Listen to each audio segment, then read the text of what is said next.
अस्सलाम वालेकुम। आज हम नंबर थ्योरी का लेक्चर 24 स्टार्ट करेंगे। इससे प्रीवियस लेक्चर में हमने एक थ्योरम प्रूव किया था जिसका नाम था फंडामेंटल थ्योरम ऑफ अरिथमेटिक। उस थ्योरम के मुताबिक अगर मेरे पास कोई भी इंटीजर जो कि 1 से बड़ा हो उसे मैं प्रोडक्ट ऑफ प्राइम की फॉर्म में लिख सकता हूँ। तो आज हमने जो थ्योरम प्रूव करना है वो है the number of primes is infinite.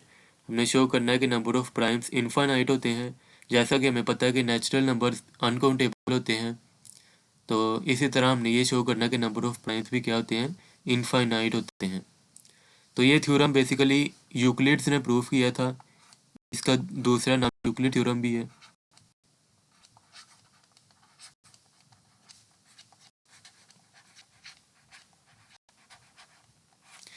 अब इसे प्रूफ करना है तो मैं इसे कंट्राडिक्शन से प्रूफ करूंगा।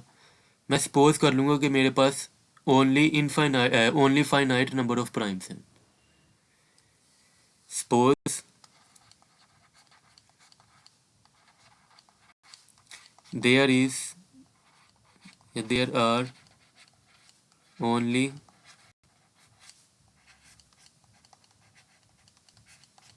Finite number of primes.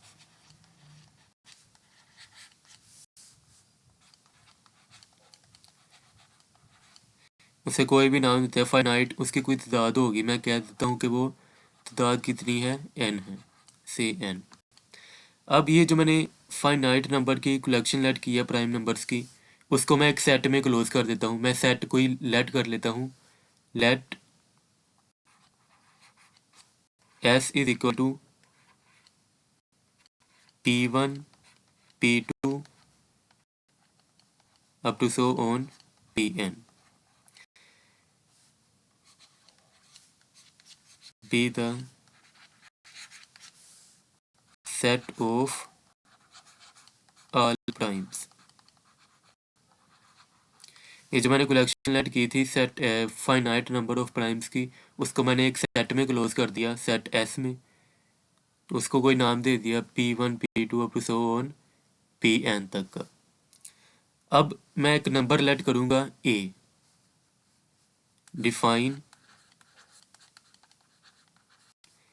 a is equal to, इसकी फॉर्मेशन मैं इस तरह बनाऊंगा कि ये जो मैंने फाइनाइट कलेक्शन लेट की है प्राइम नंबर्स की, इन सब को मल्टीप्लाई कर दूंगा और इसमें 1 ऐड कर दूंगा।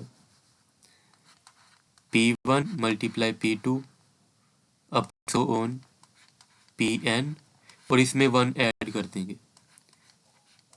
ये मैंने एक नंबर a लेट कर लिया। अब a क्या है, पॉजिटिव नंबर है और ग्रेटर देन 1 है, क्योंकि 1 में कोई टर्म ऐड होगी तो 1 से बड़ी हो जाएगी। अब अगर ये a 1 से बड़ा है तो हमने प्रीवियस लेक्चर्स में एक थ्योरम प्रूफ किया था।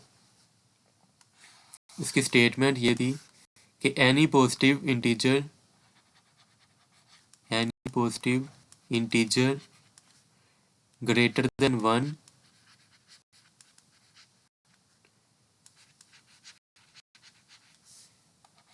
Must have a prime divisor.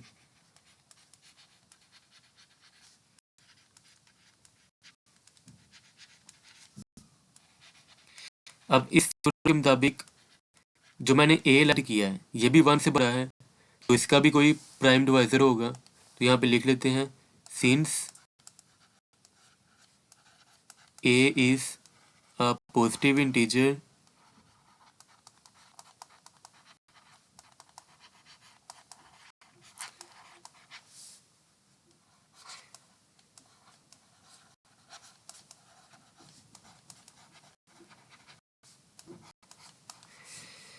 therefore it must have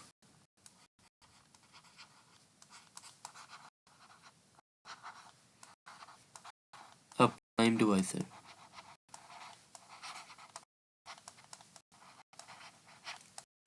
उसे कोई नाम दे देते हैं कि वो प्राइम डिवाइजर कौन सा है, कॉल इट p। अगर p इसका प्राइम डिवाइजर है a का तो इसका मतलब है कि p a को डिवाइड करेगा, यही मतलब है ना प्राइम डिवाइजर का। तो इस क्वेश्चन नंबर 1 का नाम दे दूं, अब ये जो मेरे पास P है ये भी सेट S में से ही होगा। क्यों? क्योंकि मैंने ये सपोज किया था कि मेरे पास सिर्फ फाइनाइट नंबर ऑफ प्राइम्स की कलेक्शन है। मेरे पास जितने भी प्राइम है वो सिर्फ यही हैं, P1 से लेके Pn तक। तो इसका मतलब है कि जो मैंने प्राइम डिवाइजर P लेट किया है ये भी इसी में से ही होगा, क्योंकि मेरे पास सिर्फ यही प्राइम नंबर है।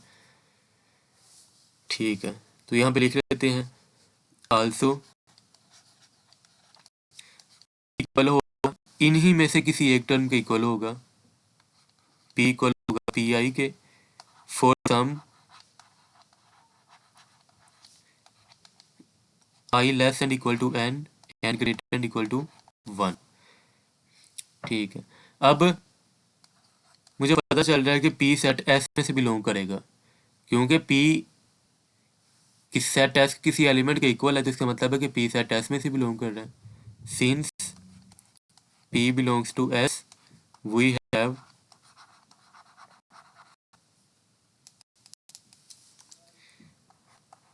P डिवाइड, अब P डिवाइड करेगा सेट S के तमाम एलिमेंट की प्रोडक्ट को, P1 multiply P2 up to so on Pn।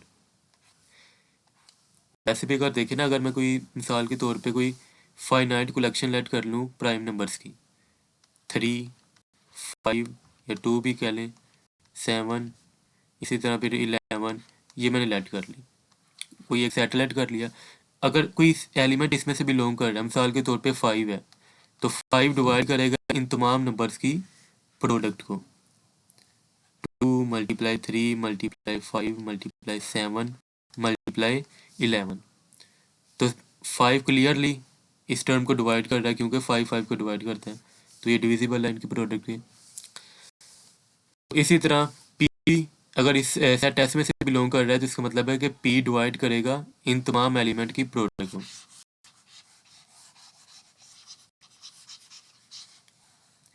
अब इसे इक्वेशन नंबर 2 का नाम दे दें।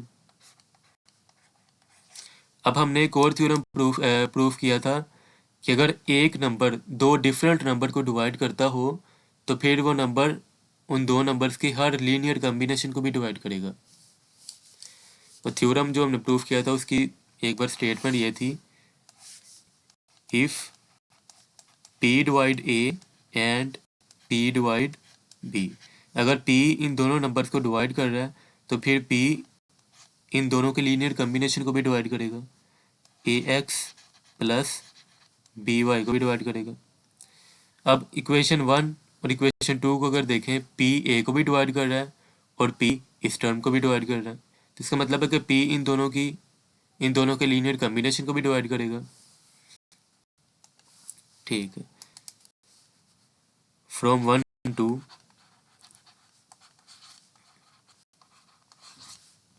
P डिवाइड्स,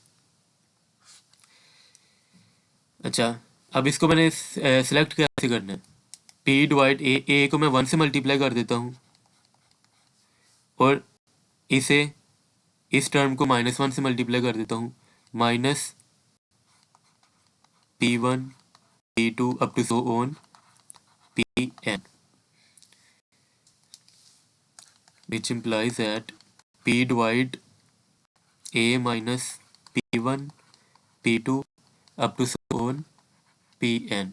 अब A की वैल्यू क्या थी, A मैंने लेट किया था product of P1 P2 up to so on Pn and +1, तो A की वैल्यू पुट कर देते हैं। P था product of P1 P2 up to so on Pn and +1, और ये माइनस P1 P2 वैसे ही लिख लें, P1 P2 up to so on Pn। अब ये टर्म प्लस की है और ये माइनस की, ये प्लस माइनस कैंसिल हो गई और बाकी बचेगा P डिवाइड्स 1। अब P एक प्राइम नंबर है, प्राइम नंबर 1 से बड़े होते हैं, तो इसका मतलब है कि P भी ग्रेटर देन होगा 1 से। अगर ग्रेटर देन 1 है तो इसका मतलब है कि 1 को किसी सूरत पे नहीं डिवाइड कर सकता, 1 को तो सिर्फ एक ही नंबर डिवाइड करता है, 1 इटसेल्फ, 1 के अलावा कोई दूसरा नंबर डिवाइड नहीं करता। तो ये मेरे पास कंट्राडिक्शन आ गई क्योंकि p तो किसी सूरत भी 1 को डिवाइड नहीं कर सकता। But this is a contradiction,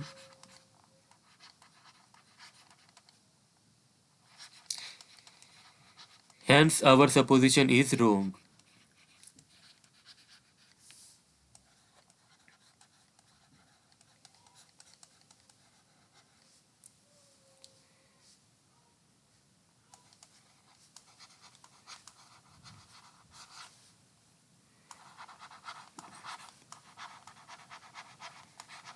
And number of primes is infinite। कि जो चीज़ मैंने सपोज की थी कि नंबर ऑफ प्राइम्स फाइनाइट है, उस पे तो कंट्रडिक्शन आ गई, प्रूफ ही गलत साबित हो गया। इसका मतलब है कि जो फिर स्टेटमेंट ओरिजिनल स्टेटमेंट थी वो ट्रू थी। ओरिजिनल स्टेटमेंट क्या थी कि number of primes are infinite, तो ये ट्रू होगी।